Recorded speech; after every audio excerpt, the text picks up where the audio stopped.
Yo, my peoples, welcome to Rants and Randomness. I'm Luvvie Ajayi, your side-eye sorceress, and this is my podcast where I'm talking about the things I'm loving, the things that I'm side-eyeing, and interviewing really interesting people.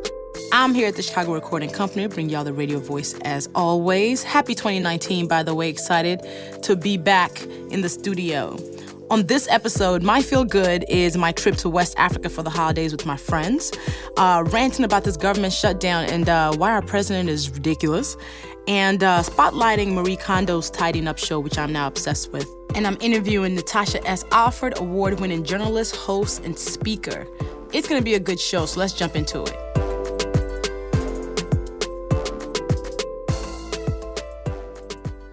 Yo, I am feeling good because I just came back from a 2-week trip to Nigeria and Ghana for the holidays. And what was just a trip to begin with, I feel like turned into like a life-changing experience. I went with my crew, the West African Voltron, who I've talked about before on this show. And it was just an epic 2 weeks. 2 weeks of gallivanting all over our homeland. It was like salve for the soul. We did so much in that time, and it felt like we were gone for a month. I was sharing all of it on social media, on Instagram, so I wanted to bring people along with me because I already knew the shenanigans were going to be high. But I just didn't realize how impactful the time would be. So first we did Nigeria, December 20th to the 27th. And there we got apartments. Shout out to Airbnb for putting us up in these dope apartments in Victoria Island, Eco Atlantic specifically. So while there, y'all, we were doing so much. We did an Ankara and tea event hosted by the dope Tosin Dortoye of Bloom Africa. So me, my girl Bozoma St. John, my girl Justina Omokwa, Funa Maduka, my boo, we spoke at this brunch that Bloom Africa threw, and we had on dope outfits by this amazing designer, Lanre Da Silva Ajayi. We share a last name, so I'm going to start saying we're cousins. So we did that. We rented out a beach house for a day. We went to the Oba of Lagos' palace, the king of Lagos, where we were served dinner under the stars. We went to All Black Everything event hosted by my boy T.Y. Works, where yours truly, me, in all my young old glory, actually stayed out till 6 a.m. that day partying. It was so fun. So in Nigeria, we all barely slept because we were just up at all hours of the night. If anyone has ever been to Lagos, Lagos is like New York on steroids. The city never sleeps. So we were always doing something. Even when we were indoors, we were talking on our terrace, having a good time. We barely slept. And you know, our bodies are not really meant to do that in your 30s. So there were days where some of us didn't get up until 3 p.m. because we were trying to catch up on sleep. So after Lagos, we took a plane that we called Soul Plane, 30 of us, because there was 30 of us there. We went to Ghana. It was a 1-hour flight. And Ghana was, it was a completely different trip and feel. It was more cultural, less partying, and then more people. Because Ghana basically was the Full Circle Festival, which was created by Bozoma St. John.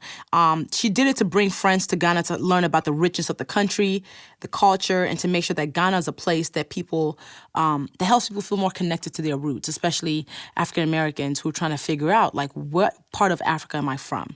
So she brought on Boris Kojo as a partner, and that week in Ghana was spent really digging deeper into what this country had to offer. It was 100 of us on the Full Circle Festival. So we took over this hotel, the Movenpick in Accra. We had a private breakfast with the president of Ghana, Nana Akufo-Addo. We brought in New Year's, watching fireworks, and then we ended up on the beach, playing in the ocean, where we had breakfast. We ended up having an audience with the king of Akwamu, the one who was featured on Humans of New York a couple of months back. And there he actually installed Bose as Queen Mother. Epic, okay? We also then visited Cape Coast, which is super. That was the experience that I think left the biggest mark on me. We went to the Elmina castles, the slave castles, where the door of no return is. It's where so many of Africans who were sold into slavery were forced into the ships and it's where the Middle Passage kind of began. So we got to go into some of the dungeons. We heard the stories of some of the cruelty that happened there. A lot of us broke down while there. It was such a powerful place, and I really hope more people go. I did a series of stories on my Instagram around it that's actually saved in my highlights. So you can go on at Luvvie on Instagram, look on the highlights. There's one called Cape Coast. Take a look there because you'll see as we went through the dungeons, as we lit lights in these places where it was just meant to steal people's spirits and break their spirits down. Yeah, the trip was amazing.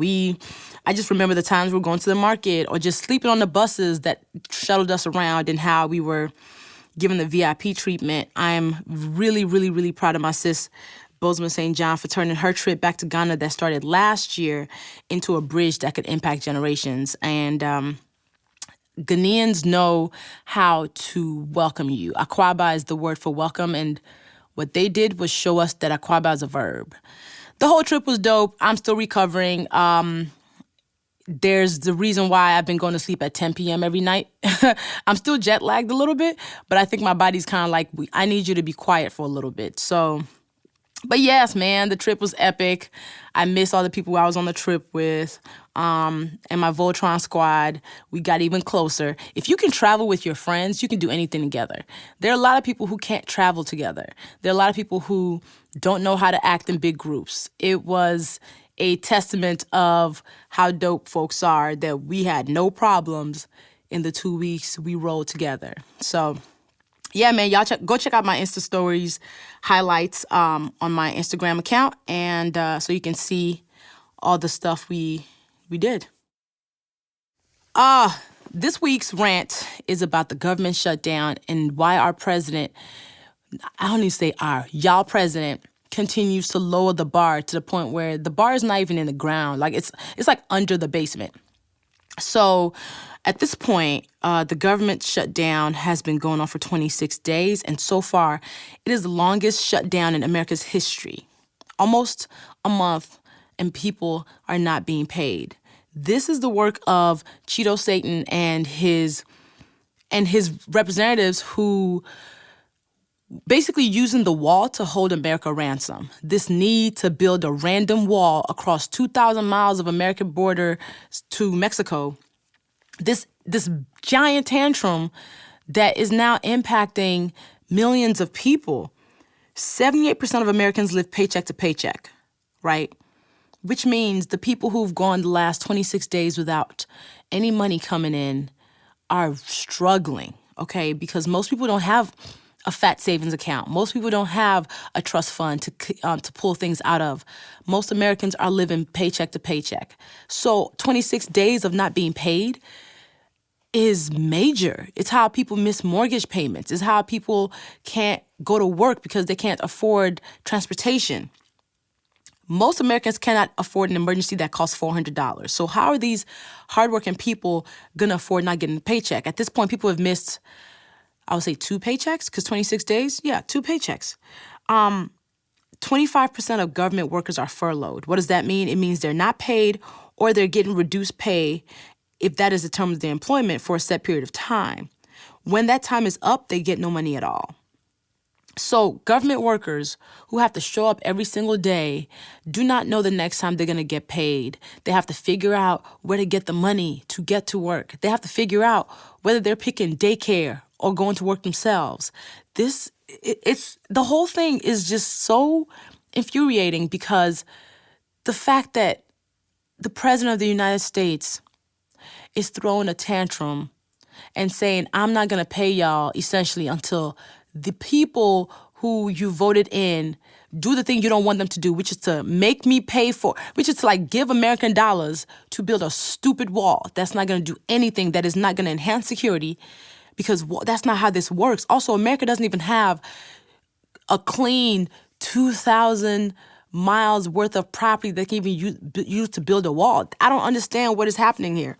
So on top of all of that, TSA workers are also being unpaid. So airport security is compromised. How does it make sense to say I want to build a wall to make America more safe when you're not paying the people who are ensuring that anybody who's getting on flights are not compromised? I think TSA workers are to the point where they don't even give a damn anymore. There have been a whole bunch of stories in the last couple of days about how the TSA, the loudspeakers at JFK Airport have been playing rap music because TSA employees can actually control certain music going through terminals. So now they playing all types of like ludicrous, which I'm here for it. They keep that same energy. If y'all not getting paid, you might as well be having fun at work. Turn JFK Airport into the club, okay? Turn it into the club. Unfortunately, it's also making travel much more inconvenient because now TSA workers are calling in to work, which I can't blame them, which means lines at security are much longer than they should be or that we're used to. It's all bad. It is all bad. So when is this government shutdown going to end? Some people are predicting that this could go into February, right? The administration is telling banks to work with government worker woes. So some banks are like, fine, we will loan you money for your mortgage payments. But the thing is, people still have to pay that back. And what that's creating is more a cycle of debt, right? So people are going to come back, they're going to get their checks, but then now you owe somebody some more money, which is not a good thing. The government shutdown is probably going to make a lot of people's credits drop because missed mortgage payments can cost up to 100 points on your credit report. The SBA is not making loans, so Small Business Administration is not making loans, and small business accounts for more than half of America's businesses. USDA, the farmers, are not getting loans. Immigration cases are on crazy backlog. So again, how does this make this country more secure? Farmers are not getting their subsidy payments. The FCC is not doing IPOs. FDA, and here's a part two that's crazy. The FDA, which regulates our food, is not doing semi-annual inspections.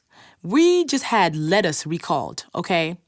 So what happens when the FDA, the people who are supposed to make sure that our food is safe, are not doing inspections? That means the food that's going to be in our grocery stores, who knows what type of criteria is attached to them? People just going to be eating whatever. That's not safe, which is going to create health problems, which in a country that's already not giving us free health care, who's it going to affect?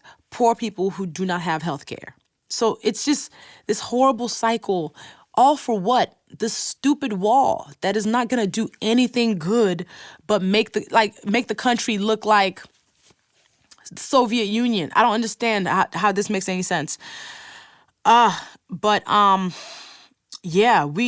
it's all crazy. This president is insane. Like, he's the one who just had the Clemson Tigers over to the White House, 76 people. And because White House's cooks are furloughed, instead of getting them and catering really good food for these champions that he's supposed to be honoring, this man went and bought McDonald's and 300 hamburgers, which when he tweeted about it were 1,000 hamburgers. Every time I think he cannot go any lower, every time I think he cannot do something more embarrassing than the last thing he does, he goes challenge accepted. I'm just embarrassed for us all because the president of the United States is so tacky that he will serve McDonald's burgers on White House china because his cooks can't even cook these people food because he wants a wall. And until he gets his wall, he is pausing the government. I don't understand, y'all. We are basically living in a giant SNL skit or an Onion article that just refuses to end. I want to get off this ride. I don't know how to get off this ride. And 2020 can either be really bad because if he gets reelected, at this point, I don't know, or really good in that we get him out. But the dream is Mueller. He comes through, okay? We're looking at you, Mueller. We need you. We need you, sir. So, yeah, this government shutdown, I really hope it ends soon. I'm so sorry to anybody who's been affected by this, and I really hope for relief soon. and that you are able to get paid again. Yeah. Sorry about this, man. America, we're going to do better. We're going to do better. That's the goal. On a good note, my spotlight this week is about Marie Kondo's new Netflix show, Tidying Up, and her KonMari method of tidying. It is giving me all the life. So Marie Kondo is a best-selling author of a book called The Life-Changing Art of Tidying, and that book has sold millions of copies over the last couple of years. The book flew off the shelves as it dropped all the gems because it's talking about how to live a life that sparks joy through tidying up. That sounds real basic, right? You're like, okay, until you watch it or you like actually take it on. So I haven't read the book, but I heard about this new Netflix show about Marie Kondo. Well, starring Marie Kondo is called Tidying Up. So I took a look and I ended up binge watching 4 episodes in one sitting. Marie, in each episode, goes into people's homes and helps them declutter. So in the process of her just helping them declutter, she ends up changing their lives because we realize our attachment to things can affect our lives and the quality of life that we live. So imagine you walk into your home every day, stepping over coats, and then there's no room in your master bedroom because you have clothes all over the place. How do you sleep well? So in each episode, one family, and she basically goes in, figures out their space, and gives them assignments. She makes them do the work themselves, but she basically helps them through it. But one thing that I love about her show and what she does is before she starts working, she greets the house. She basically thanks it for holding the space and holding these people's stuff. And I don't know whether it's because they play sappy music as she does it, but I've almost cried a couple of times as she's greeting these houses. The show is so good. I am upset. I'm officially obsessed with all things Marie and KonMari. Like, I bought the book now. I've watched YouTube videos and basically subjected everyone that I know to the pressure of tidying up their lives. I've been also trying to tidy up my digital life because of it. The question that Marie asks people to use whenever they want to pick what they're keeping or what they're donating or giving away is, does this thing spark joy? So she makes people for example, she makes you tidy up by categorizing your things. So you tidy up first with clothes. All the clothes you own, she will throw it on a bed or on the floor. Like, you have to see it all in one big pile because it lets you understand. A lot of us think we own way less than we do until you see it. But then she wants you to touch each thing and ask, does this thing spark joy? If it does not spark joy, give it away. If it does spark joy, you keep it. I think it's really good. It's a really good question to do across the board for anything. So I was like, ooh, I should use the same question to tidy up my digital life. The people who I'm following, are they sparking joy or not? So I've unfollowed some people in the last couple of weeks. But yeah, truly, the way she organizes, the way she folds stuff, it actually saves space. It clears people's minds because when you see your floor again after you hadn't seen it in months, you might feel a little bit better. And Marie Kondo's so sweet. She doesn't judge nobody. Bless her. She don't even make people feel bad about their clutter, even though they're mini hoarders. But the show's so good. It is on season 1 on Netflix. I think there's 8 episodes. I've watched the first 4. I'm going to go binge the other 4 probably this weekend. And it's so good. It's so good. Go watch it and tell other people to watch it and tidy up your life. We are a cluttered society. So we buy a lot of things. We accumulate a lot of things. I know I bought a lot of stuff. So this has actually helped me too. I've already started purging. I have currently 5 bags of things sitting in my living room right now that I'm going to be donating. So check out Marie Kondo's Tidying Up on Netflix. Happy New Year. Thank you for joining me. Oh, I'm so happy to be with you. Thanks for having me. All right, so I'm going to give people and let people know what your bio is because you're dope, yo. Natasha S. Alford is an award-winning journalist, host, speaker, and digital content creator.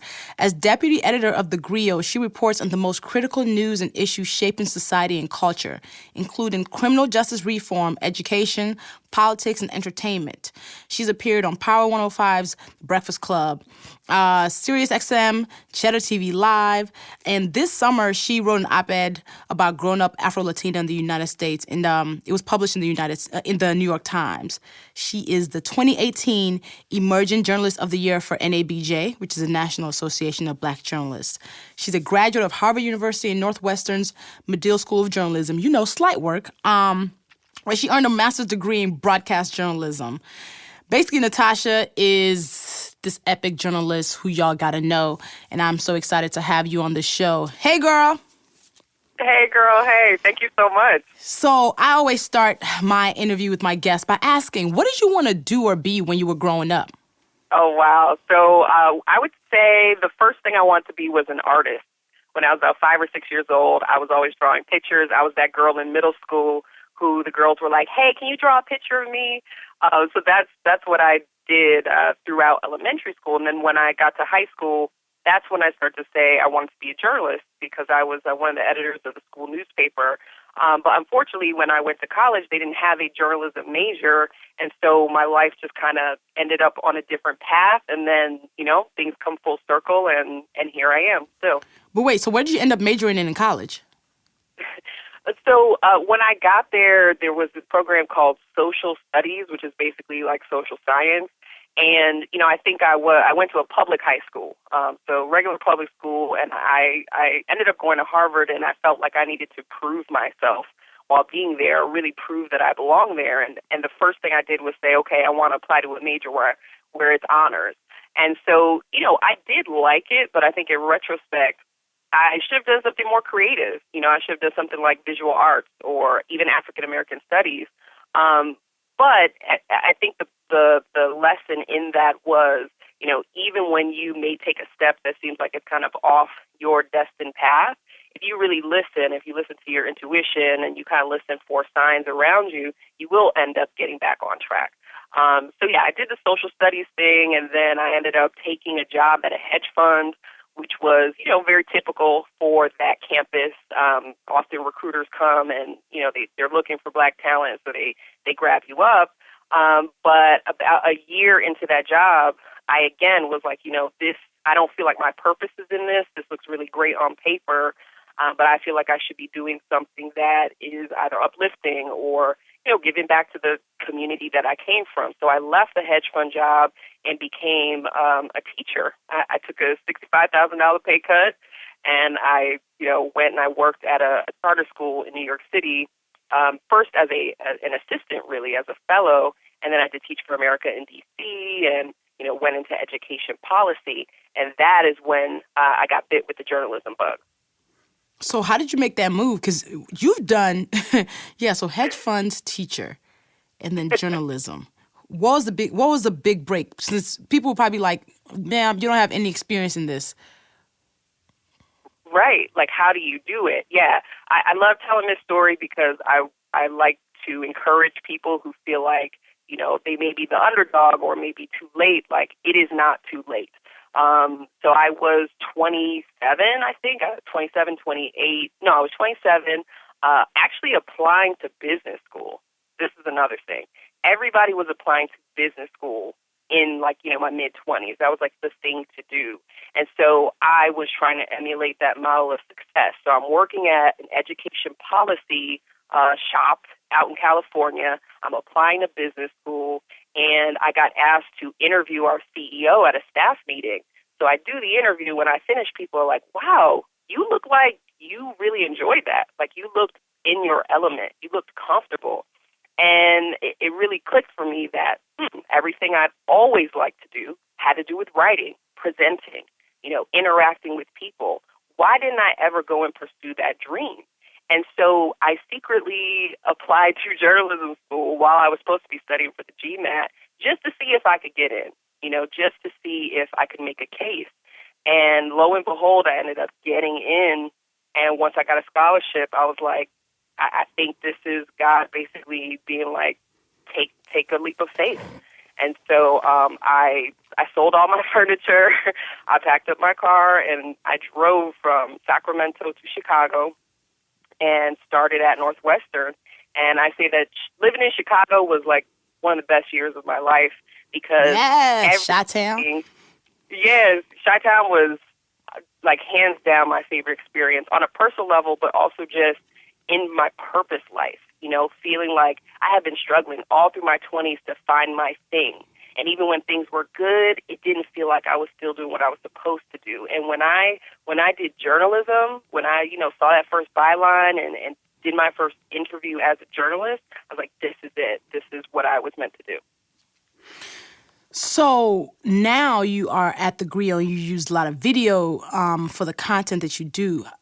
Basically, from back then when you started your journalism till now, what have you seen has changed? Yeah, I have seen a lot of shifts in the industry. So when I was in school at Northwestern, Medill, it was kind of that strict journalism 101, right? It's still the old school rules of broadcasting, and, you don't ever express like emotion necessarily. Like, these are the techniques of journalism. But now I see that journalists are putting a lot more of their personality into their storytelling, and their brand is just as important as the stories that they do, because we're all on our phones, right? We're constantly connected to Instagram or Twitter, and so it's not even so much about being a part of some big network. It's like, do I trust you with the story? Do I trust you as a journalist to believe that this story is being told in a fair way? And so this whole idea of like, you need to be at some big outlet, or you need to be at one of the big 3 TV networks to have a following and all of that, those rules are out of the window. And that's one of the things that I really liked about being in digital, because I did TV news. I was a local TV news reporter, out there, and I learned a lot. But there was a lot of freedom in digital to show my personality and to really advocate and tell stories in a way that went beyond, a 90-second news package that was going to run on TV. So the industry literally just changed before my eyes. I think there are pros and cons to that, but I do think a lot more voices are in the conversation that we would have never heard before. Do you consider yourself an introvert or extrovert? I'm definitely an extrovert. Definitely. Okay. So being very public on social, was that a challenge or not? It was a transition, because if you look at my tweets from like way back in the day, they were super formal. You know what I'm saying? Like, I wasn't really posting like selfies or talking about my life. It was very like, hey, I'm at this crime scene and like, this is what's happening. Over time, I've started to realize like, you can show sides of who you are. You can show what you value. I can tell people, I'm a daughter of a public school teacher. So when I write about education, I'm talking about it from like a personal perspective, and I know what I'm talking about when I write about inner city schools. Or I was a teacher, so when I do a story about Black male educators and why they matter in the classroom, like, I'm doing that with some actual like experience. So yeah, I think there's definitely been a shift, and I even I use this hashtag, the People's Journalist, because I see myself as being a champion of the people when I go out and tell these stories, or if I'm in a certain room, I want people to feel like I'm advocating for them. I'm just not another person in the room who wants to be seen. A lot of people who I talk to, I feel like there was a change that happened with everybody, probably 4 or 5 years ago when Black Lives Matter was created, and when we really started getting more stories about Black and brown folks being killed at the hands of police. How has that changed the way you've done the work that you've been doing? Oh, wow. Yeah. I mean, when the Michael Brown story broke, I was in TV news at the time. So I was like the only Black reporter, in a newsroom. Oh, my and goodness. Watching the way that was hard. It was hard to go to work that day, because there was so much I wanted to say. There was so much I feel like was even missing from the coverage. Now, being at, a Black media outlet, when something like that happens, I am unapologetic. I'm unapologetic in asking critical questions, in giving airtime to families. And something that I've done in my role is I try to speak with families not just when all the cameras are there. Yeah. The cameras come, everybody talks about it for 2 seconds, and then they forget that the fight continues. So I've spent a lot of time interviewing families who have become activists for their loved ones who died at the hands of police. And there was one particular woman in Brooklyn who her brother was killed by an off-duty police officer after a road rage incident. And he basically got off. This was the first case that was prosecuted. And so that family was just so heartbroken, and I followed them for a year as they continued to fight, but also as they did other work in the community to advocate. And I just saw them grow from just people who felt victimized to people who were really empowered. And so, that was a story that I told. And I think that that's a story that you kind of get the freedom to do in Black media, because while the mainstream news moves on, you get to say, no, these people are still important, and this is why we need to pay attention to what's happening. Man, that's real, because I know, I remember when the Mike Brown thing happened and when Trayvon got killed and how all of a sudden people's eyes were opened. What has been the most meaningful thing that you think you've done since? That's a good question. It's hard because, I mean, I think you can tell meaningful stories in different ways. Like, I've done some entertainment stories, too, that I feel like have been very important. Like, I remember interviewing Viola Davis. Yes, and talking Queen. about, I mean, she's just amazing, right? This is the person who, you know that her soul and her spirit is just as rich as, like, her outside beauty. And Viola was talking about the way that society emphasizes outward beauty for women. And then when they hit a certain point in their life, it's like, well, what is my value beyond, maintaining a certain appearance? Or if I start to change, like, you know what I'm saying? Like, how do I evaluate myself? And so she gave this really powerful answer that ended up, going viral on Twitter. And it's like, those stories matter just as much as a police brutality story, I tell, because it's about shifting the culture and consciousness. So, everything from mental health stories I've done, and I've been opening up about, my own wellness and health journey, too, to the, police brutality and the political stories. I covered the midterms, and I got to interview Stacey Abrams and Andrew Gillum and, even Cory Booker. And it's like being a Black reporter in the room and asking questions for the Black community. Like, I feel like that has also been really impactful for me, but also just for the discussions that we're having. So basically just saying whatever the story is, I think there's a way you can make it powerful and meaningful for the community. And you bring up something I actually was going to bring up. And as I talk to my guests, it's really important to see what we do, but I also want to talk through some of the things we go through that people don't see. You recently shared that you were diagnosed with lupus 2.5 years ago, and that until recently you were hesitant to disclose that because of how it could potentially impact your career. Can you talk more about that and about getting that diagnosis and how you've been managing? Yeah, I'm glad that you asked that question, and I am so glad we're talking about this. So, when I was diagnosed with lupus, it was my first year at the Grio, and things were just starting to take off for me. I just got my first, gig hosting a press junket, where you sit down with talent. Mm-hmm. And I'd been feeling tired. I'd been feeling like some things were wrong, but, like we normally do, we push through, right? I'm just like, I don't have time for going to the doctor right now. I have stories to do and places to be. And I woke up one morning and I couldn't bend my wrist. And I knew that something was wrong. And so I went to the doctor. They ran some tests, and at first they thought maybe it's arthritis. And then, I came in, I had just turned 30. 30, that is like a milestone year for us where we're turning up and we're celebrating, moving into adulthood. And they told me that I had lupus.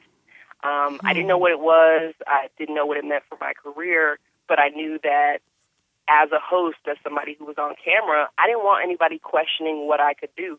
And so I literally, I actually was in the hospital that weekend with something we call a flare. That's when your immune system, your whole body kind of flares up and it's attacking itself. And I went straight from the hospital to my interview.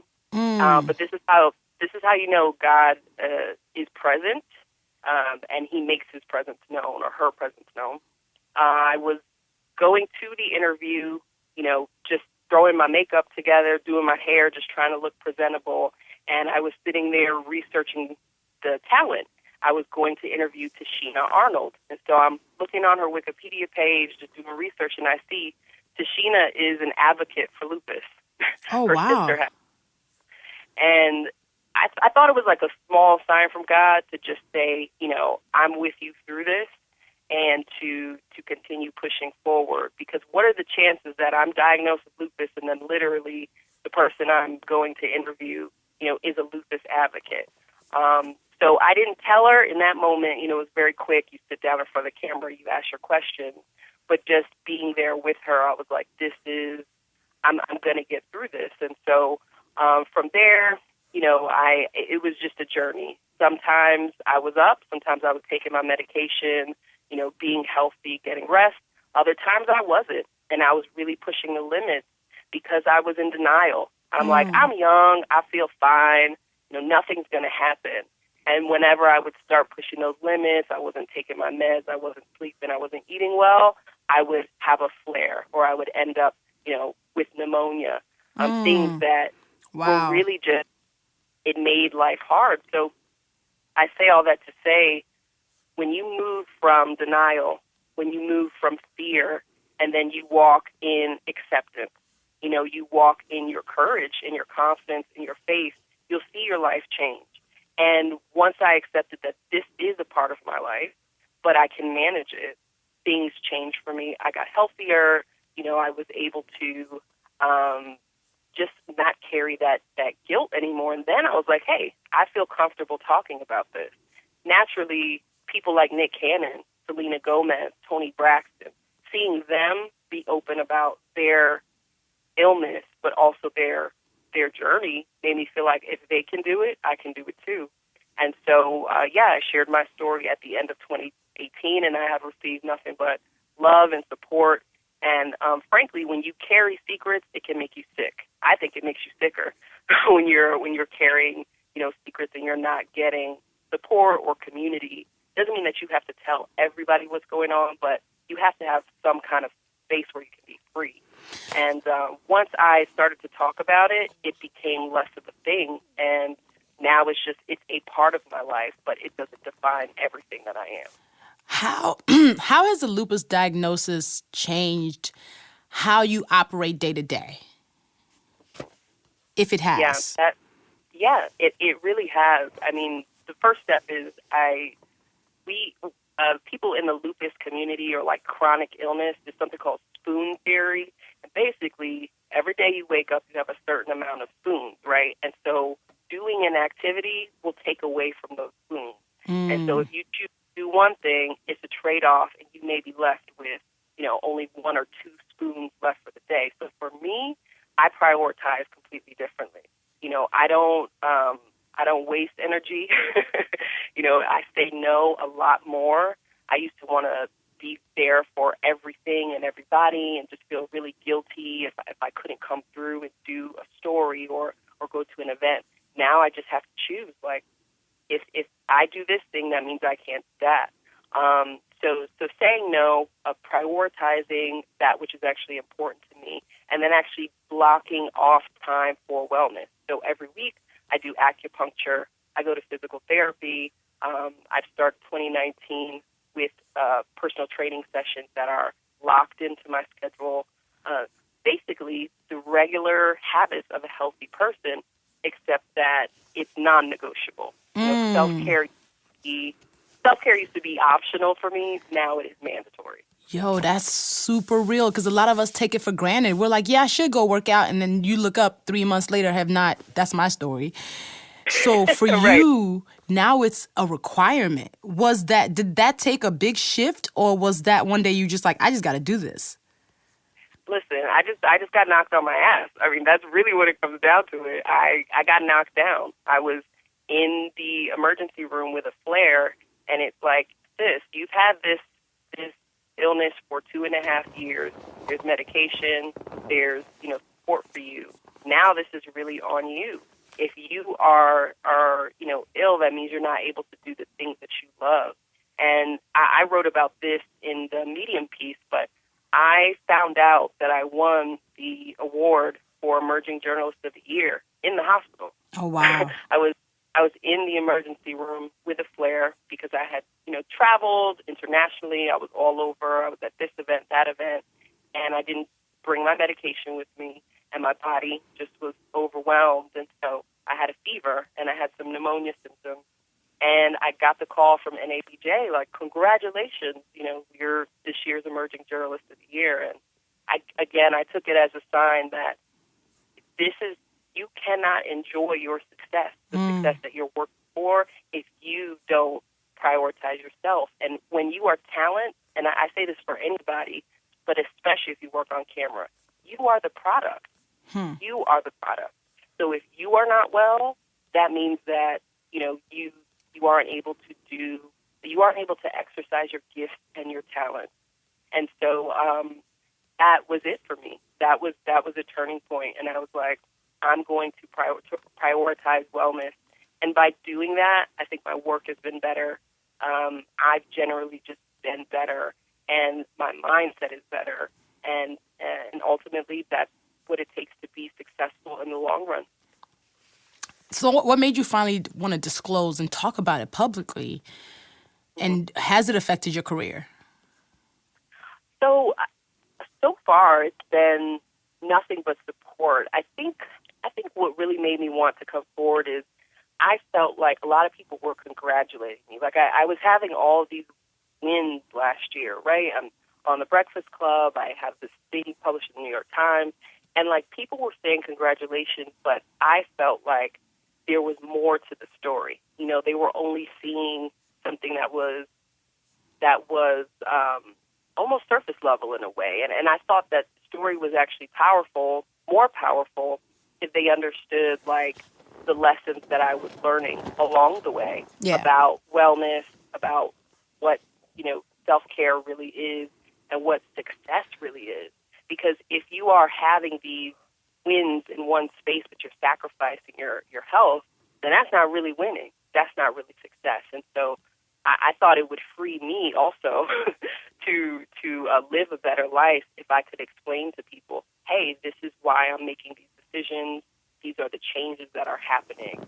And more importantly, it was about helping somebody else who I know needed to hear the story. And people have emailed me. They've reached out saying, that they either have invisible illnesses also, or, my story helped them. And so for me, that's worth it. And ultimately, like, I think my future is in God's hands. So, however people perceive it or however they perceive me doesn't matter, because I've been able to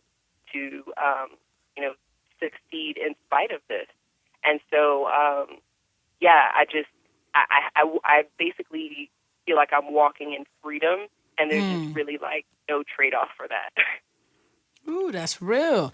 And I think as we start this new year, a lot of people have the resolutions. I'm going to the gym. You might just inspire a lot of folks to be like, you know what? Let me actually do more than just go to the gym this one time. Yeah, listen, appreciate your health when you have it, because there may be a time where the things that you take for granted become much harder, right? So it's like if you have the ability to do it now, and it's a low lift, it's just a matter of will yourself to do it and invest in yourself, because it's ultimately going to pay off. Absolutely. So what is next for you in terms of what do you want for your career? Well, this is like a vision board conversation. Hey, I love it. Let's do it. Look, it's the beginning of the year. Let's do this vision boarding. Right. Let's manifest our vision. So my goal is to continue to do impactful journalism, to be an advocate and a champion for people who often are ignored in our conversations about current affairs or what matters.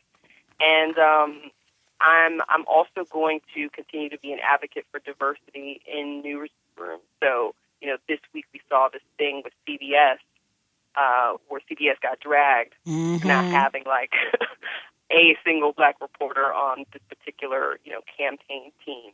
And I've just been speaking out about the importance of diversity through NABJ and telling the history of black journalists who, black journalists, there was a time when we couldn't catch a cab or we would Wow. show up for a story and they would think we were the maid and turn us away. So we bring something to journalism, and I want to continue to be a voice for that. So outside of the storytelling, I'm going to be telling more of my own story too. You mentioned the New York Times piece. I'm African American and Puerto Rican, so I come from like a multicultural background, and that story of the Afro Latina were often ignored. In mainstream Latinx press, Latinos are always seen as one way. They're light skinned, they have straight hair, they have certain features, and that's just not true. It's not representative of, the diversity and the beauty within all of these different cultures. And so I'll be telling a little bit more of my story growing up, Afro-Latina, basically a black girl who is Latina, and I'm going to be doing some writing on my blog. It's called American Negra, which is just, negra is a Latin term for black, a black girl or a black woman. It's telling my story and telling other people's stories and really gearing up for 2020 because, Girl, we're going to have to pray about it. We're going to have to take it to the altar, and I'm just like, I don't want. I'm so afraid. I don't trust America to do the right thing anymore. Well, ever, actually, not even anymore. I don't think any of us really trusted America in any way, but then we were like, oh, okay. Yeah, the work that you do is also, since you have to be in the loop constantly, that stuff is stressful, which is why I'm like, on top of personal stuff, I think journalists deserve all types of props for not having crazy high blood pressure every day. Like, definitely. I mean, Luvvie, you are in the digital sphere, so you've seen everything, right? The way that people comment and the clapbacks. It's energy draining sometimes, as much as it can be, energizing to be a part of the digital space. But we go through it, and you've seen it from Jamel Hill, Abby Phillips, April Ryan. I mean, I admire and respect these women so much, and they're on the front lines. And even we take heat when you work in black media. There's a mix of opinions in the black community. We just did this whole R. Kelly thing, and my God, gosh. like the people who are coming at my neck for calling out R. Kelly and saying, let's defend young black women and boys too. Let's end this culture of like sexual predatory behavior. People were coming at us.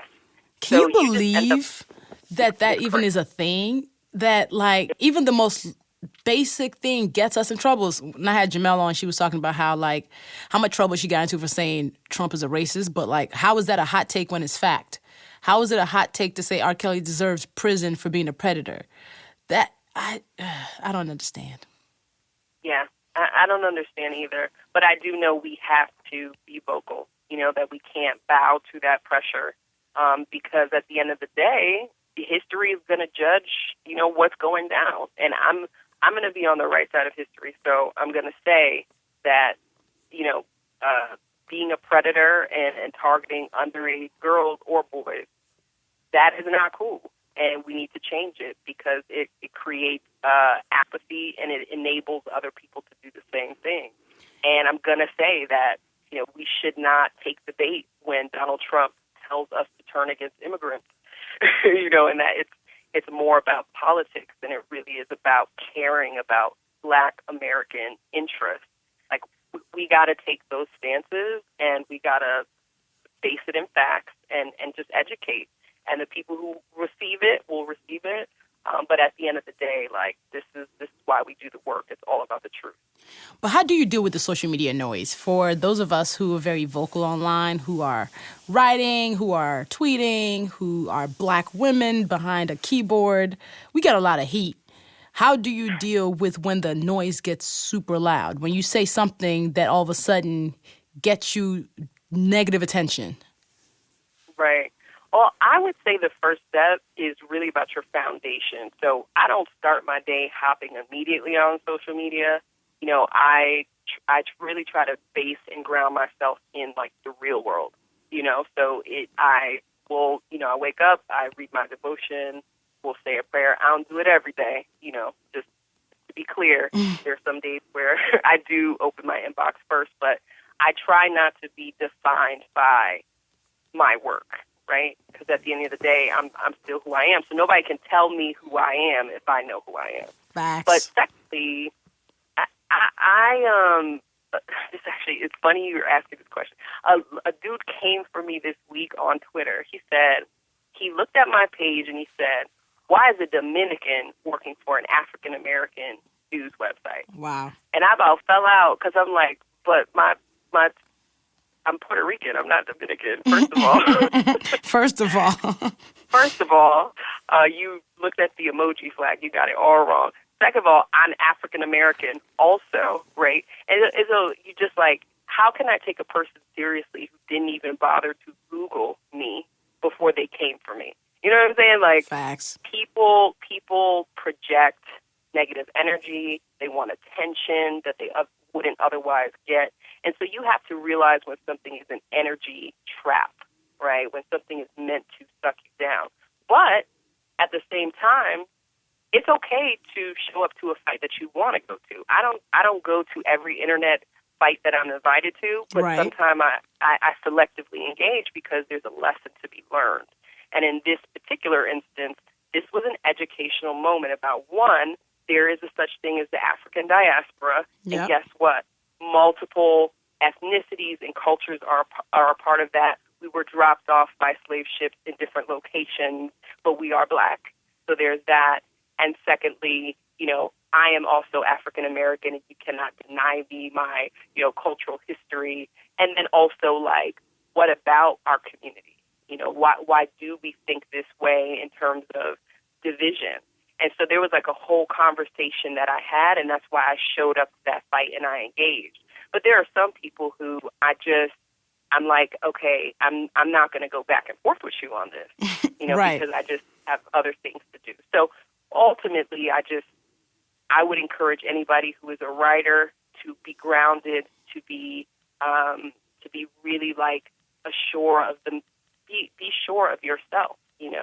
Be open, of course, to criticism and conversation that is well-meaning, but also be able to discern when it is not for your benefit or for the benefit of anyone else.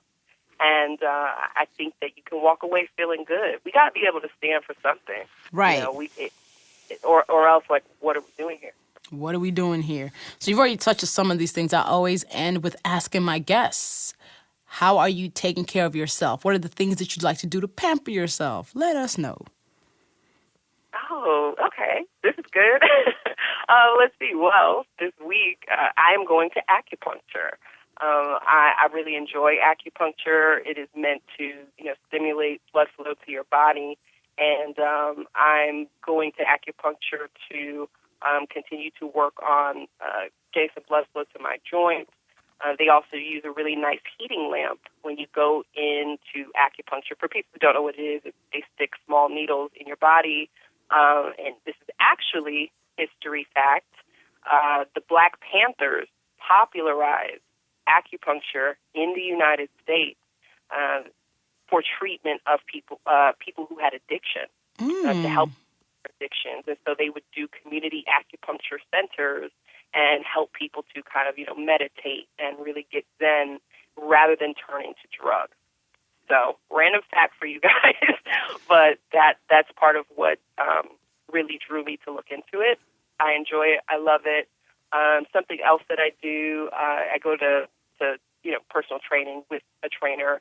Right now I'm doing it about 3 times a week. Okay. And that is, whenever I feel, maybe sadness coming in, because that happens.